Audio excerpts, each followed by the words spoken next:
Mga manukan guys, oh. Ayun, oh.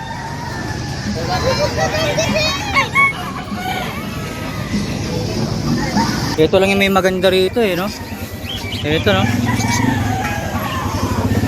Ito, kakatail, lovebird, mga ganyan po. Ito, mga kalapate, manok. Truly, bro. Yung mga Batman, white splash, ayun, no?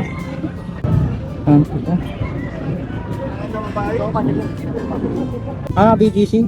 Ano, North? BBR, North, no? NDR. BBC. Ano to, babae? Lalaki pre. Lalaki na naman, no?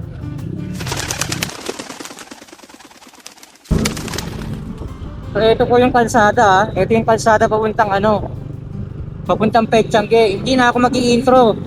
Ituturo ko na kagad sa inyo yung lugar, no? I-explain ko sa inyo kasi paulit-ulit kayo, eh. Diba? Tanong kayo ng tanong, di ba? Hindi na ako mag-i-intro. Sacrifice ko na yung intro. Ito po. Ito po yung lugar, oh. Ayan, oh. Yung kanso na, nakikita nyo. Ito po yung terminal ng Pasapang Bato. Ayan. Papasukin nyo yan. Dun po sa mga nagko-comment na saan po yung location ng Petchange, kung mapapansin nyo, hindi ko naman kayo nare-replyan, eh.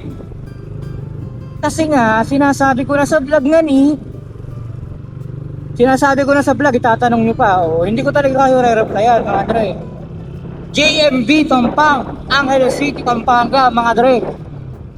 Pagdating nyo ng Angeles, magtanong-tanong na lang kayo. Pwede bang gano'n na lang? So yun, ito na po yung Petchange ng Angeles. JMB Pampang, Angeles City, mga dre. So ang kadalasan mga paninda po dito makikita nyo yung mga ibon. Ayan po, mga parakit, kakatail, lovebird, mga ganyan po.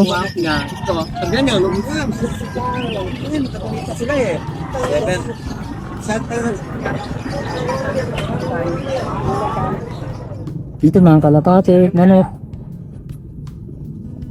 truly drone. May mga nagtitinda rin dito ng merienda. Ayun, may mga palamig, may mga mami. Putada rin dito guys, oh. Ito kalapati, oh. May mga Batman, white splash. Ayun, oh. May kulay yellow, may saddle. Yes!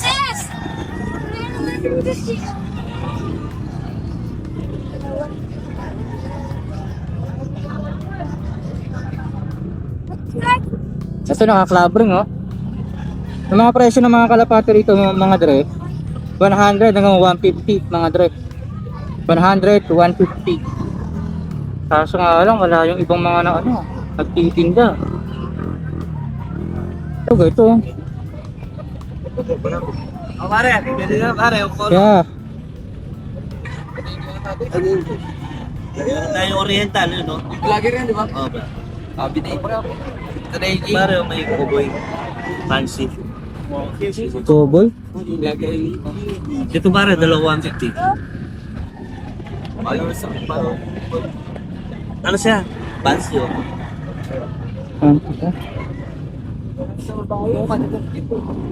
Pero nahaluan, no? Nahaluan, no? Ha? Nahaluan. Oo. Ayun na, may to. Nakaluan siya ng guys, oh. Pare, 150 na lang. Pare. Okay, pampamana na wala.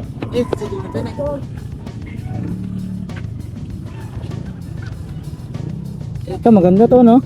Ano yan, bro? Yung bra, ano yun? Naka-BBC pare. BGC? Oo. Ano, North?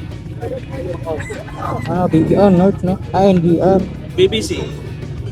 Ano to, babae? Lalaki pre. Lalaki na naman, no?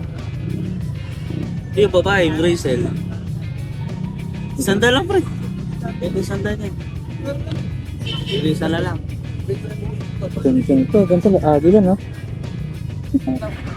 Yan, kunin mo na yun pre. Ganda ng katawan, no? Oo. Dilan. Big sandaan.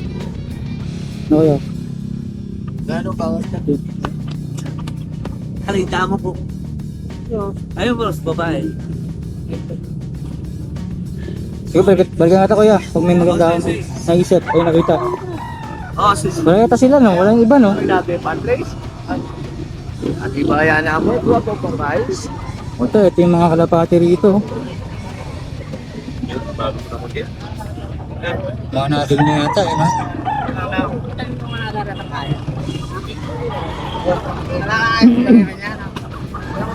Ano, lakad tayo? Lakad tayo papunta ron? Oo. Lakad tayo? Sige. Lakad tayo. Wala naman masyadong nagtitinda ng kalapati, no? Pero dito nagkaroon na ng parking lot na malaki. Ito mga manok oh. Mga manukan guys oh. Ayun oh.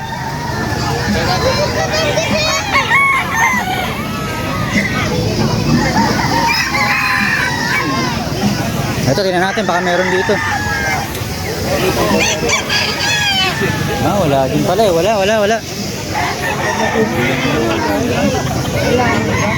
Ito mga ganyan, kalapate oh. Ito lang yung may maganda rito eh, no? Ito no. 100 to 150 lang presyo niyan guys.